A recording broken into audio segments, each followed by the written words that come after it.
Hello, little children. Here's your bubby. And I was talking with my little niece this morning about something. We're all born with sometimes with little tweaks, little things that came down from our parents. Like maybe your mother had a weight problem, or maybe your dad was an alcoholic. And both of those things were my issues, all right. So, you lean towards that stuff. It doesn't mean you have to have it. It means you have to work harder to not have it. So, if you're from a family that's overweight, you have to watch what you eat or you're going to be overweight too. But you don't have to be overweight. So you've got a family that has a heart condition. You're going to have to work harder. You're going to have to do things to make sure that you don't take that on. So, don't look at your life and think, oh, I got this and I was born with it. Yeah, you're born with things, but recognize the error and say, I've got this, but I'm going to make the changes I need to not have it affect me poorly. And ask God to help you. It's when you look at so many people, they're just born into stuff.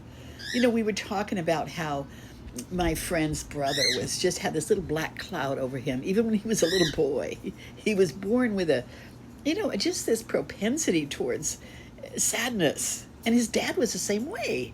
And so, yes, you're born with it, but work harder not to let it take over. It's really important that you hear this and that you do it.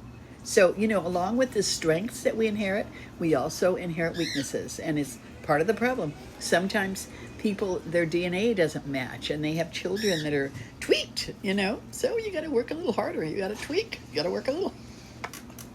But you can overcome things. With God, all things are possible. But you can't run from them. Acknowledge that you have it and then go for it. And work at it and don't let it get you. All right?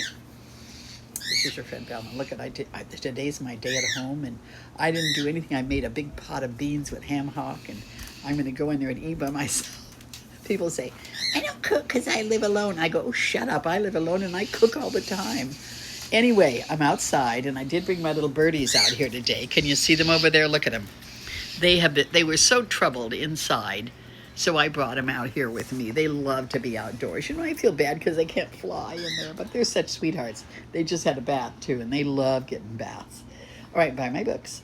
Hidden Treasures in Secret Places, Hidden Treasures in Dark Places, and Hidden Treasures in Plain Sight. Don't forget to find those hidden treasures in your life, too. Keep your eyes open for them. All right? And work on your tweaks. Don't just accept them. So until next time, this is Velma Hagar bidding you a blessed day and saying, here's looking at you, kiddo. Bye.